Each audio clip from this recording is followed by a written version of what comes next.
हिंदू महाकाव्य के अनुसार कौन थे सबसे बेलगाम ऋषि? उन्होंने किया बहुतों को बर्बाद। दोस्तों, क्या आप जानते हैं हमारे हिंदू महाकाव्यों के अनुसार कुछ ऐसे बेलगाम ऋषि थे जिन्होंने बहुतों के लिए मुसीबत खड़ी कर दी थी। लेकिन सोचने वाली बात है कि आखिर वो थे कौन? ऋषि पराशर। पौराणिक मान्यताओं के अनुसार एक बार ऋषि पराशर यमुना पार करने के लिए सत्यवती नाम की कन्या की नाव में सवार हो गए। उसके रूप को देखकर ऋषि मोहित हो गए। ऋषि पराशर ने सत्यवती के सामने प्रेम बनाने का प्रस्ताव रख दिया। सत्यवती ऋषि पराशर के साथ ऐसा करने के लिए तैयार हो गई, मगर उसने ऋषि के सामने कुछ शर्तें रख दी। सत्यवती की पहली शर्त थी कि उन्हें ऐसा करते हुए कोई न देखे। ऋषि ने ये शर्त मान ली और अपनी दिव्य शक्ति से घने कोहरे का कृत्रिम आवरण बना दिया। सत्यवती ने फिर कहा कि उसकी कौमार्यता किसी भी हालत में भंग नहीं होनी चाहिए। ऋषि ने आश्वासन दिया कि उसकी कौमार्यता वापस आ जाएगी। इसके साथ ही सत्यवती ने कहा कि अगर ऋषि उन्हें मछली जैसी बदबू से मुक्त करेंगे तो ही वो उनकी बात मान जाएंगी। ऋषि ने तुरंत उसकी बदबू दूर कर दी और उसके शरीर से फूलों की खुशबू आने लगी। इस तरह ऋषि पराशर और सत्यवती के बीच प्रेम बना। सत्यवती ने फिर एक पुत्र को जन्म दिया। वही आगे चलकर महर्षि वेदव्यास के नाम से जाने गए। वेदव्यास ने ही महाभारत की रचना की है। महर्षि वेदव्यास। वहीं दोस्तों, बीतते समय के साथ सत्यवती की शादी राजा शांतनु से हो गई, जिसके बाद उन्होंने दो पुत्र चित्रांगद और विचित्रवीर्य को जन्म दिया। लेकिन एक दिन चित्रांगद की युद्ध में मौत हो गई, जिसके चलते विचित्रवीर्य को राजा बना दिया गया। विचित्रवीर्य की दो पत्नियां अंबिका और अंबालिका थीं। सत्यवती को अपने कुल के चिराग का बेसब्री से इंतजार था, लेकिन नियति को कुछ और ही मंजूर था। विचित्रवीर्य को दोनों ही पत्नियों से कोई संतान नहीं हुई और एक दिन ऐसा आया कि जब वह यह दुनिया छोड़कर ही चला गया। इन सब के बाद भी सत्यवती के मन में वंश की इच्छा खत्म नहीं हुई। वंश की रक्षा के लिए सत्यवती ने अपने पहले बेटे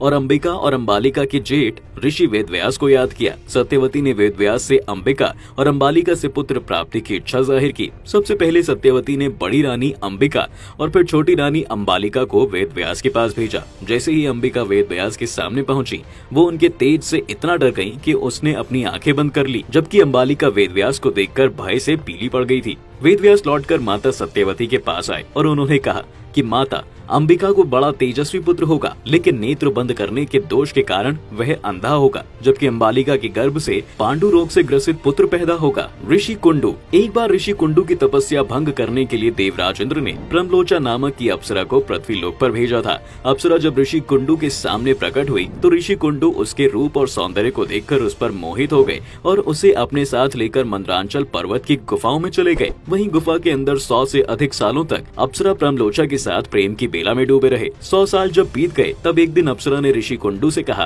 कि हे ऋषिवर, अब मैं स्वर्ग लोक वापस जाना चाहती हूँ, इसलिए आप मुझे प्रसन्नता पूर्वक विदा कीजिए। अप्सरा के मुख से जाने की बात सुनकर ऋषि उदास हो गए और उन्होंने कहा कि देवी, अभी थोड़े दिन और रुक जाती तो अच्छा होता। ऋषि को उदास देखकर प्रमलोचा पृथ्वीलोक पर और कुछ दिन रुकने के लिए मान गई और फिर ऋषि कुंडू ने अगले 100 वर्षों तक उसी गुफा में अप्सरा के साथ भोग विलास किया। फिर 100 वर्षों बाद एक दिन प्रमलोचा ने ऋषि कुंडू से कहा कि मुनि, मुझे पृथ्वीलोक पर आए बहुत समय हो गया है, अब तो आप मुझे स्वर्गलोक जाने की आज्ञा प्रदान करें। ऋषि कुंडू फिर से उनकी बात सुनकर व्यथित हो गए और बोले, हे देवी, अभी कुछ दिन और रुको। ऐसे ही करते करते कई 100 साल गुजर गए और जब भी प्रमलोचा स्वर्गलोक जाने की बात ऋषि से कहती तो वो किसी भी तरह उसे मना लेते और अप्सरा ऋषि के श्राप के डर से कुछ भी नहीं कह पाती। तो दोस्तों, आपने देखा हिंदू महाकाव्यों के अनुसार कौन थे बेलगाम ऋषि। दोस्तों, सिर्फ ऋषि ही नहीं बल्कि ऐसे ही कुछ देव भी हुआ करते थे।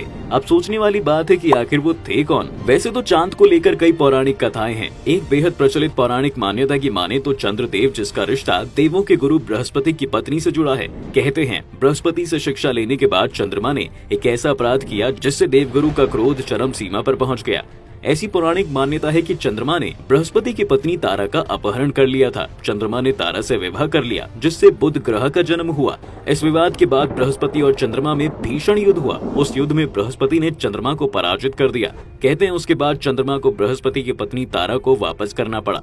वहीं एक और कथा की माने तो देवगुरु बृहस्पति से चंद्रमा शिक्षा ग्रहण कर रहे थे, तभी उनकी पत्नी तारा चंद्रमा की सुंदरता पर मोहित होकर उनसे प्रेम करने लगी। चंद्रमा भी तारा पर मुग्ध हो गए। दोनों में प्रेम हो गया और तारा चंद्रमा के साथ ही रहने चली गई। बृहस्पति इससे बहुत नाराज हुए। उन्होंने चंद्रमा से अपनी पत्नी लौटाने को कहा, लेकिन ना तो चंद्रमा तारा को लौटाने को राजी थे और न ही तारा वापस जाना चाहती थी।